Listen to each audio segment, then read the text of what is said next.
It's good to see you guys. I felt like it felt like just seeing some old cousins, some friends from high school. Like, oh, hey, I didn't know y'all was going to. So that's good, man. It's good to see y'all. It was good to see y'all pop up.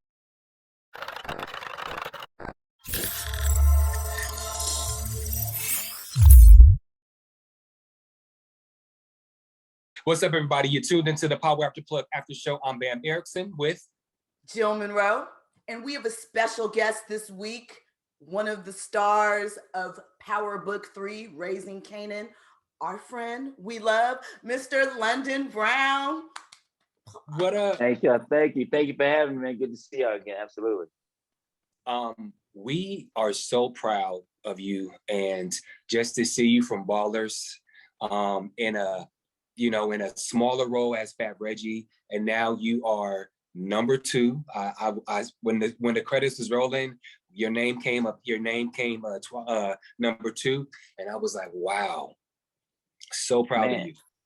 Thank you, man. I appreciate it. It's been it's definitely been a process, man. But I'm very grateful to be employed. Let's start there. So that's that stuff, man. Absolutely, man.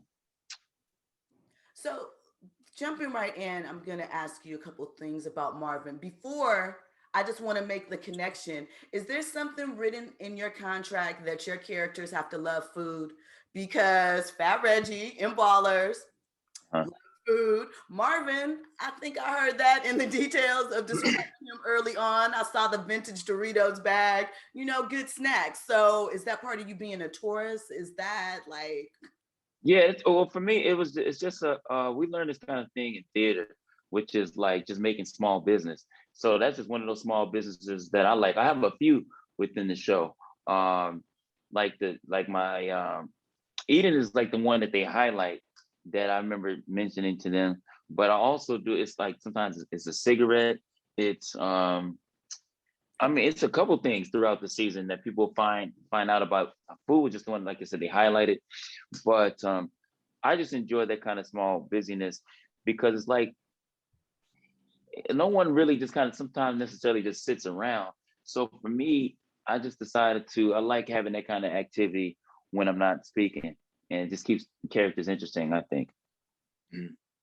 So tell us about Marvin before we get started. Like, what should we know? Marvin is the older of the Thomas family.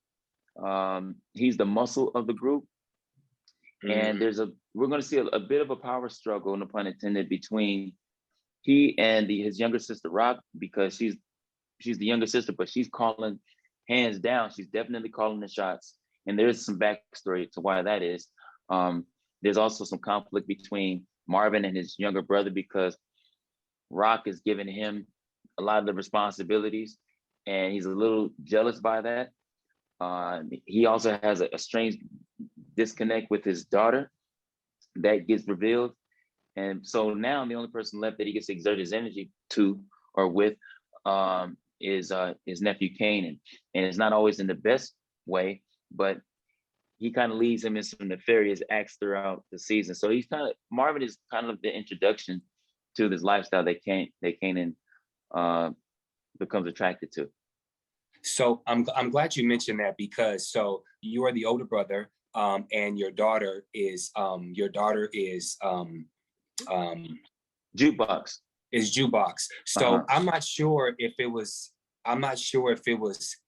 explained in the original Power series that Kanan and Jukebox were actually cousins. Do you know if that was? I think, and having not seen any of the Powers yet, and I'll explain that later. But with this one, we do. I didn't watch any Powers of anything, and really? Part of that. Well, I'll go into it now. Well, part of it was because at the time when Power dropped, Ballers was out. So the 3 shows that I would run into, or 3 shows that people would mention when I run into people was they mentioned being fans of Ballers, Game of Thrones, and Power. So I knew Ballers was a great opportunity for me. It was a lot more commercial and open, and that was a great international look for TV, and it was credible because it was HBO, all of that stuff, working with Dwayne. It was a great look, but I knew that the streets and the people that I grew up around was watching Power, so I wanted to do it. So because I wanted to do it, I didn't even want to watch it because I was like, man, I wish I could do that, but I was grateful for what I had. So I never watched it. So when it came around, with this was it. I mean, it all just kind of worked out and lined up for me. But so to the question, our story again goes into the breakdown of how Kanan became who he becomes, and we go into, like I said, 1991, and we just go into the whole breakdown and the setup of the dynamics of the family, so people will really be able to understand how the relationships are formed and built in our prequel. Okay. And then you mentioned that you were the muscle of the group. I have to say that watching the pilot episode, I didn't see much muscle in Marvin. Marvin seemed to get punched by his sister. Right. So yeah, and that's the cool thing. That's the cool thing about, because there's a lot of positive energy from the first episode, and I keep reminding my friends, I'm like, listen, episode 1 is like the lightest of the episodes. But there are a couple of characters that come out the gate swinging. Like Rock's character come out the gate, we know she is controlling this thing. Yes. What's cool about my character is that it's nice how they organically introduce Marvin in a very subtle way, because the range in which Marvin goes by the end of the season, or even mid-season, is night and day from episode 1. And so I think it was important that they did build him like this, and wasn't too much going on. I told him, I was telling you, I said, Marvin didn't even really have any conflict in episode 1. The most was the little tit for tat that his sister gave him. It went even back and forth. She really checked him, and that was the end of that. And it was done. But by even episode 2, the conflict, it takes off. So Marvin's definitely going to flex throughout the season, because he's loyal to his family, but he's zero tolerance. And even though he may not see eye to eye with Rock, his sister, when she gives the orders, he definitely will get it done. Absolutely. What I found interesting was when Marvin's character found out that the girl Anna Lynn McCoy, who used to play on 90210, I don't remember her character's name, but when Marvin found out that situation happened, there was a look that Marvin gave. So when you said that you're the muscle of the group, I think Marvin is probably gonna have to fix a lot of stuff to make peace. And so I feel like that's what his character does. And later on down the road, there may be some other things that he has to like really clean up. And if that includes, deading a couple bodies, throw them in the rivers, he'll do it. Yeah, Marvin is definitely, I mean, I think Marvin, bless you, I think Marvin is one of the most complex characters on the show, because again, he's cleaning up, he's messing up as he's cleaning up, and in the reverse. And so even though he's taking care of business, he's creating a lot of his own side business in the middle of business. So it's a hodgepodge of different things that make up Marvin. So yeah, he definitely doing the cleaning up, but in the process of trying to get it right, he's messing up on the back end, because Marvin didn't think things all the way through. Sometimes he's just kind of short-tempered, and that causes a lot of confusion on the back end. Go ahead. Well, another question. All right, my question is going to be a little bit about the wardrobe and the costuming of the show. It's so on point, so vintage, so specific. For you, when you slide into those vintage Coogee sweaters, you get those big truck medallion chains and stuff like that. What is that experience like? Because it feels like everything about the show, the details went really, really far to make you feel like you're in early 90s New York. And it just, to me, helps heighten what everything else that's going on. So what is that like for you, having to getting to experience that? They did a great job with covering the details, to everything from, like, one of the things, was like the vintage bag of Doritos, all of that stuff. They had to go get that stuff made, and really do the research. So the prop master and the guys did a phenomenal job. Frank did a great job with wardrobe, and all those things help us to escape, because we could. And I've done this. I've done this on shows with my first TV show had a way smaller budget. Shout out to them and my first TV show, The Hustle. I'm very grateful for that because they got it going. So our budget on that show was different, you know. So we were supposed to be based in New York, but we filmed that off near the 5 in LA, you know, behind downtown somewhere, and did a lot of that on stage. So what's cool about this one is that, first of all, we film in New York, we shoot in New York. So New York itself hasn't New York streets, the pavement, they haven't seen a water hose, soap since people landed here. So all the grid and the texture of New York is, you get it on the picture because it's actually here. And so from that to the renting of the cars, again, all the way down to the wardrobe, all these things help us to exist in this world. And so they did such a great job with the details of the clothes and making sure.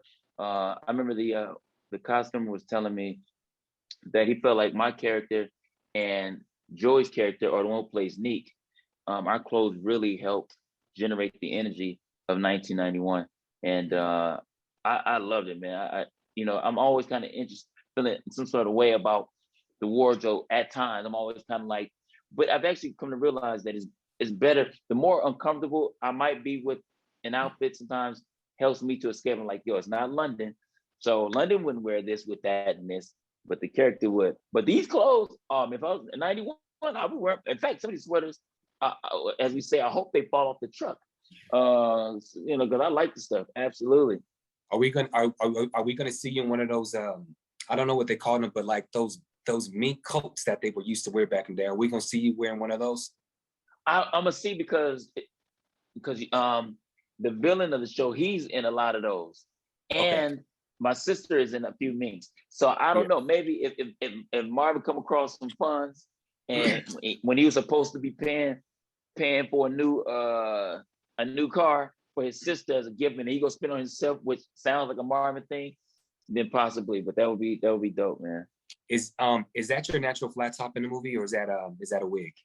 Oh, that's mine. I've always kind of liked more hair on top, so it worked out. We just picked it out. The process was to pick it out, blow dry it, and then shape it. Got it. So I want to ask a couple questions about your character. So is Marvin married, or does he have or is his baby mom? Are we going to see your wife or jukebox mom? So Marvin is single, and we don't really. Well, you know what? What's interesting is that I think there are some discussions about his baby moms, but it's not from me though. I think the other characters go into the breakdown of that. That's why people, you know, will ask us to tell us about the story, and I'd be so focused on my storyline. So the show is gonna be new to me, like it's new to everybody else, because we haven't seen the episodes. We don't know how they all fall in place, and there's certain discussions. I mean, we read the script and the table reads, but we still don't quite know all of how certain scenes have changed through the writing. So I think some of what you're asking might be revealed through the other characters. Okay, and then what about so obviously no one knows about Jukebox's her. I hate to say lifestyle, but she's a lesbian. But Kanan is the only one who knows that she likes girls. So is that going to be a conflict, being that this is in 91? It's going to be a heart. I'll put it this way without revealing too much. It's going to be a very heartfelt discussion. Okay. Or a heartfelt interaction that Marvin and Jukebox eventually have to address, because you know, I think it's part of Marvin's irresponsibility is not giving his daughter the proper attention, and he's in the streets and handling all this kind of business. So at some point, that conversation and interaction has to go down and just like clear the air. And Marvin has to do this with all. everybody he interacts with, Marvin has a beef with on some sort of level. And so Marvin is he has to try to make it right with everybody, and that includes his daughter. Okay. And then another question I want to ask is, so Kanan's father was referenced during the voiceover, but will we see, or do you know the background of who Kanan's dad is? Yes, I do know who his father is, and Okay. that's one of those things that that people are going to, we address that within the season.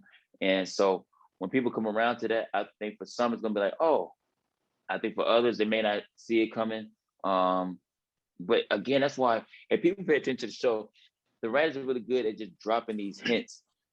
They drop these hints and they include all of the backstory as we go along. Not all of it, but they include these clues of the backstory as we move along.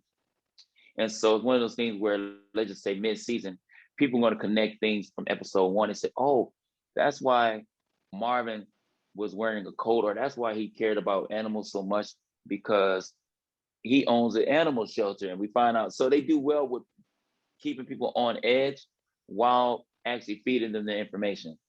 So to your question, we're going to get a little bit of all of that. I'm just gonna throw something to the wall. I'm gonna say that Detective Howard, who's played by Omar Epps. Maybe that's Kanan's daddy. Well, I heard. Okay, that's interesting. Yeah, I heard Neek mention something when he was talking to Raquel when they were trying to come to some type of resolution after Kanan, took out his boys, about who Kanan's father was, and there was no way that Kanan was not going to be involved in the life and the gang because of who, I think he said, I can't remember the name that he said right now, but that to me set up that he's someone, and I feel like he referenced him maybe being in jail. Maybe that part is not true, but I know he referenced them and something about their connection. So right, that's the thing. I think just what you're doing is how people will be throughout the season, where if they once you start really following the story, and because usually sometimes the first time it's just entertainment, but then you kind of go back and you really listen in a different kind of way, and you start to connect the dots. You say, oh, that small little line that this person said actually was the unveiling, so it's a lot of that going on within the show, for sure. Absolutely. How did you get the role? Tell us, like, what happened? How did you get it? So this is a little bit of the backstory into the role. So Ballers ends 2019, and my agents at the time, they just kind of hit me with the kind of ambiguous tone of, hey, how's it going? I say, everything cool. I'm working comedy clubs, and yeah, nice. Hey, listen, London, we feel like we're too big of an agency for you. We got it down. We probably should depth it down. So you probably get somebody. I said, oh, you giving me that call? Okay, well, cool. All right, well, peace to y'all. And my manager was like, yo, London, don't worry. We'll find an agent. I wasn't worried at all because I don't put my trust in these folks anyway. So I was like, it was cool. I go off and go shoot 2 projects in between, like fall of 2019. And then I get, my manager says, hey, there's an agent, a young, vivacious agent who wants to connect with you. I said, all right. So I sit down and I meet with him like I've done in the past. And when I met with him, I just felt like he understood he understood me and what I was trying to do, and my brand and my angle where I want to go. So I was like, cool. He seems like a cool guy. Didn't sign with him or anything. We just met. And then he hit me, he said, yo, man, I got this project. I think you should read for it. It said Power. Now keep in mind, this is at the same time when billboards are all over Times Square saying that they're on the season finale of Power. So I thought this was it. This was done. So when I got the script, it said Power. I was like, well, maybe this is just like a mock script or a mock title, because sometimes they'll do that. If they want to protect the project, they'll put a fake name on it. So I was like, okay, well, it can't be Power because Power is done. I auditioned December of 2019. Didn't hear anything back. After the Christmas break, I meet with this new agent again. He said, well, let me bring you to the office so you can at least meet the people. I'm going in there, meeting the people. People are very familiar at this point because now this is after season 5 of Ballers. So Everyone knows the work. They're fans of the show. And one of the working agents said, "Yo, London, by the way, since you're here, you have a callback." I was like, "Cool, got a callback for the thing I did 3 weeks ago." All right. And I sent in the tape. My agent was just like, keep in mind, he's trying to prove that he's a good agent for me through this project and through hustling and getting it done. And I'm trying to prove I'm a good client through trying to put my best foot forward for these auditions. So he's going in there doing the work. He's saying, "London, they're looking for this and this for the next audition tape you send in." I said, "Okay." So now I'm like 6 or 7 auditions in. So 6 I said, auditions "Okay, in, cool." meaning that this is your 6th audition for Power Yeah, callback? my 6th audition, my 6th or 7th callback.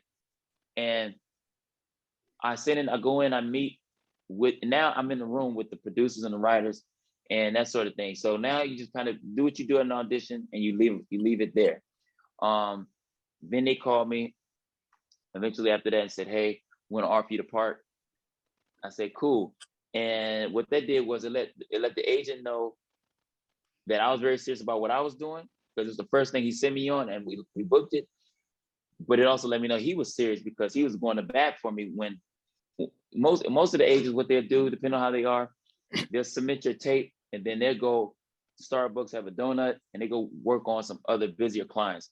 But what made this agent special for this particular project was that he was really asking them, "What does London need to do? What do y'all want to see?"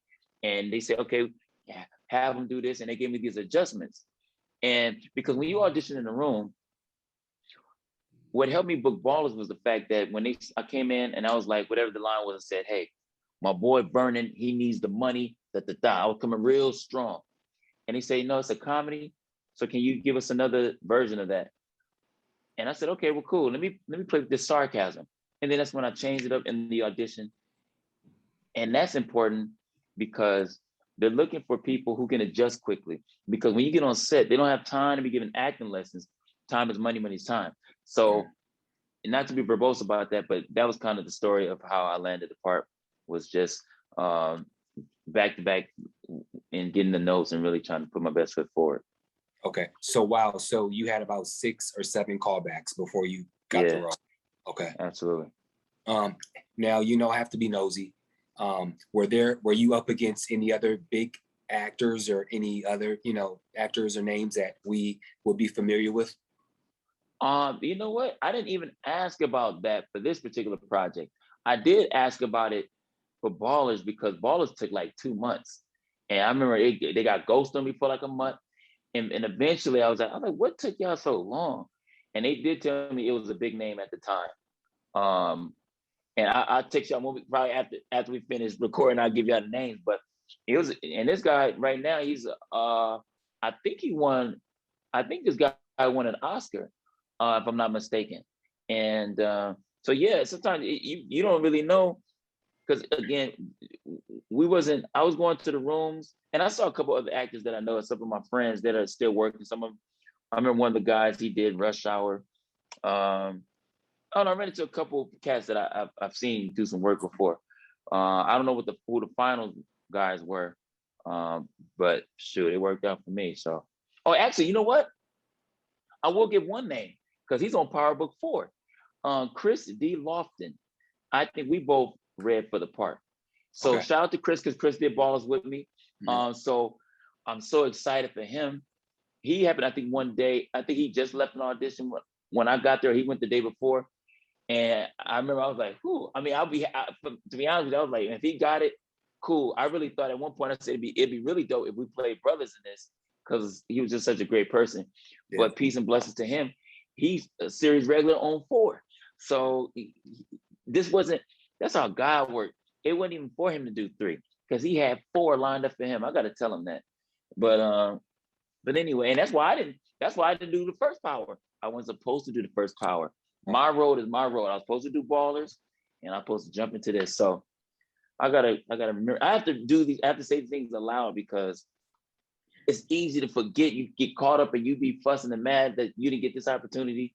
It wasn't for you. That's right. So I'm glad I'm here again to talk to y'all, man.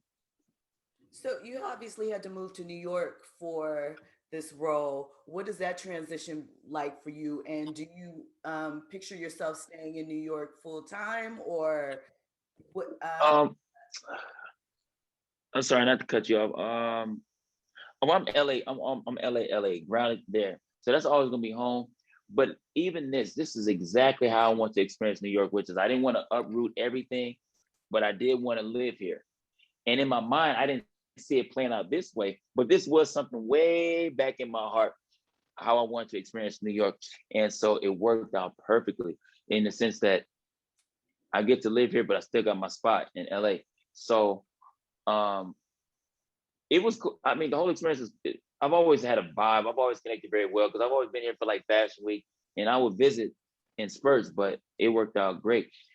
Like for me, it was like my first time really experiencing, um, I'm sorry, it's my first time, my first time really experiencing a snowstorm, snow. I'm West Coast, I know nothing about that. So I'm the only one out there in a snowstorm. Sorry, I'm the only one in a snowstorm walking to the gym. Everybody else, anybody chill about the snow. I'm the only pair of feet. It's exciting for me. It's very cold. Wasn't used to that because when you live on the West Coast, cold for us is like when it get below 70, I'm outside with scarf, mittens, and boots. Right. Yeah. But here it's totally different, and the weather is so unpredictable. You gotta wear scarf, sandals, shorts, and a petticoat because you don't know what you finna get that day. But overall, I got no complaints. This is also what I manifested, and so I'm just glad to, I'm glad to even just be working, doing the thing I love doing on a show like this. Have you had the opportunity to see Courtney Kemp?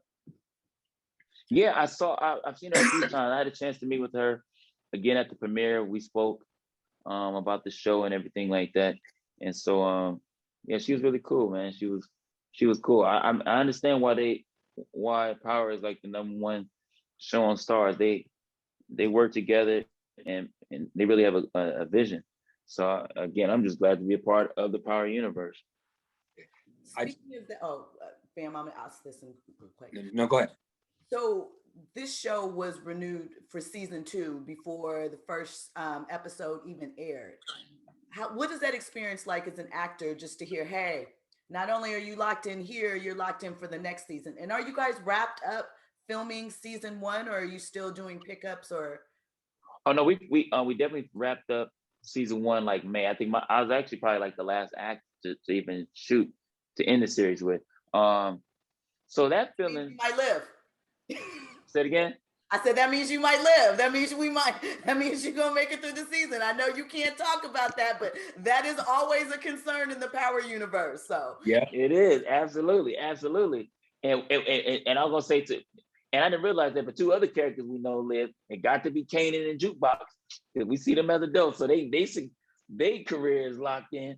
So, but for me, even that, because we was hearing the rumbles maybe about a season 2. We weren't sure, what was going on. And for me, nothing is nothing until it's something.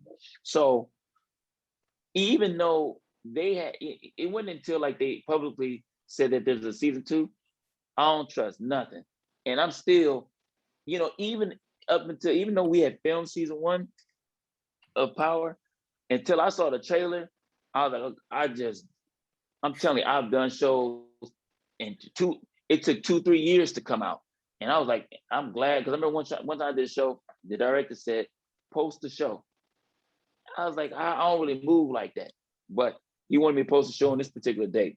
The show didn't come out, until like a month or 2 after that particular time they said it was gonna come out. And that's just one show. Hollywood is like that. The industry is like that. You don't know. And again, with this, when it is confirmed, you're like, cool, I can pay my rent. I ain't got to be trying to figure out, making life decisions at the gas station. Do I need, should I be trying to get toothpaste or toilet paper? Like, what? You can breathe, and so that kind of security, it does keep you stressed down. Absolutely. I wanna speak on another topic that's outside of acting. You're a comedian. And so I just wanted to catch up with you as far as what's going on with comedy. The spirit is telling me that you have a comedy special in the works. So a couple of things. I've had these conversations with different people who would either want to produce a special and that sort of thing. What I want to do is make sure that when it's time for me to do that, that the stars, no pun intended, are aligned and is right where it needs to be. I don't want to rush it, but I do want the special to be special. So right now, the focus is the show, but at the same time, when we were shooting the first season, the pandemic was here, so there were no activities with the club. Now that the clubs are open, even like I think this Thursday I might even do a room. So I'm gonna be trying to work probably the rooms and like most comedians, unless you Chappelle and Kevin, we all trying to get our groove back and get our timing right and jump back in the clubs and really get back in the flow. So a special, I'm sure I'm gonna do a special. In the meantime, I'm just fleshing out material and that sort of thing, and then hopefully with the momentum of the show and the character and all that stuff, it'll be a nice little setup into a fun special. Nice. Okay, well, we want to thank you so much for chatting with us. It's always a pleasure. We're so proud of you.